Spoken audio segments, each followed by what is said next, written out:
คณะโฆษณาเอาพรมแขวงจำปาสักจัดพิธีประกาศพนักงานนำผ้าคุ้มครองออกพักการรับอุดหนุนบำนาญอย่างสมเกียรติวันที่ 31 กรกฎาคม 2026คณะโฆษณาเอาพรมแขวงจำปาสัก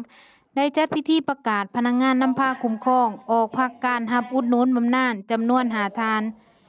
โดยมีฐานปริศวรรณรัศมีคณะประจำพรรคแขวงหัวหน้าคณะโฆษณาเอาพรมแขวงเป็นประธาน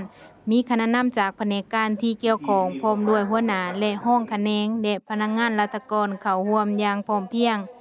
พนักงานทั้ง5 ท่านเป็นผู้ที่ได้อุทิศแห่งกายและสติปัญญารับใช้ภาครัฐและประชาชนมาเป็นเวลายาวนานคือท่านบุญปันมหาราชท่านสุพลพลเสียงสาท่านอิฐสุริยะหลวงอาภัยท่านบุญเคนขันทองและท่านนางทองใสสุขเจริญจากนั้นท่านบุญปันมหาราชได้ตั้งหน้าผู้รับบำนาญขึ้นกล่าวแสดงความกตัญญูต่อภาครัฐและคณะนำพร้อมทั้งฝากความหวังให้พนักงานรุ่นใหม่สืบต่อสร้างผลงานและรับใช้ประเทศชาติอย่างสุดความสามารถ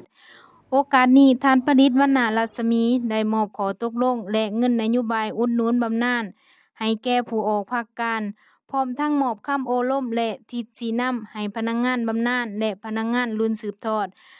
อรักษาความสามัคคีและปฏิบัติหน้าที่ให้ประสบผลสำเร็จซึ่งบรรยากาศภายในพิธีเต็มไปด้วยความอบอุ่นและความรักแพงความประทับใจ